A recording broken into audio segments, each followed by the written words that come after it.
Bonjour, je m'appelle Anne Marchand, je suis conteuse et auteure de plusieurs livres, dont des livres de contes.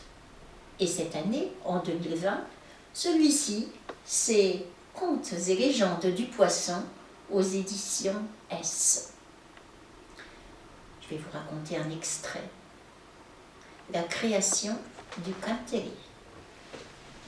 Le vieux Väinämöinen commande à Lemminkäinen.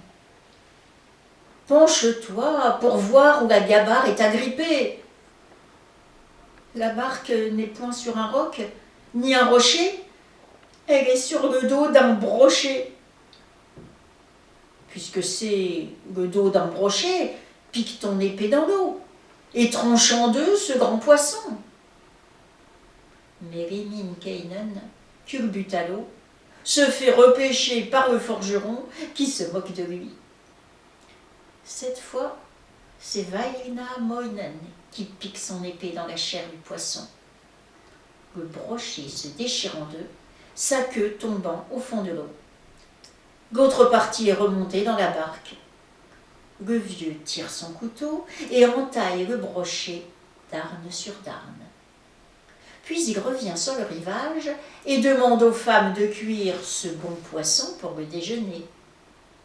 Le brochet mijote, mitonne. Bientôt, ne reste que la carcasse sur les récifs et les arêtes sur les rochers, la large mâchoire et toutes les dents.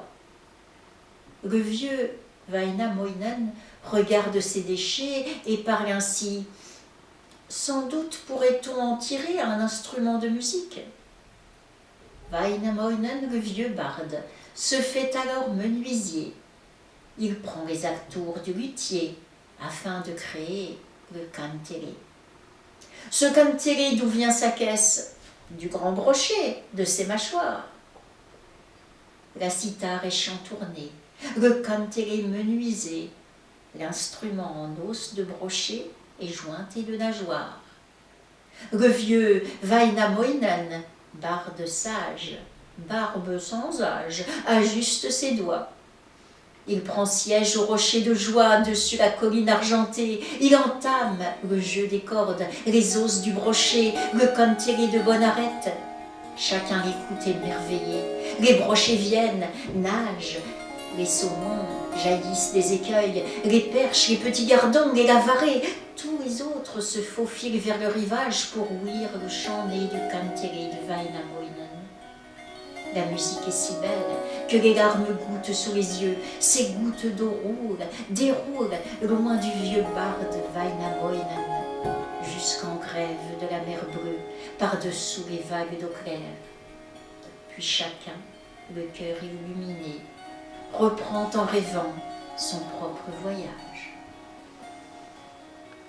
Et voilà une des histoires, des très nombreuses histoires, puisqu'il y en a plus d'une soixantaine, de ces contes et légendes du poisson, par Anne Marchand, aux éditions S.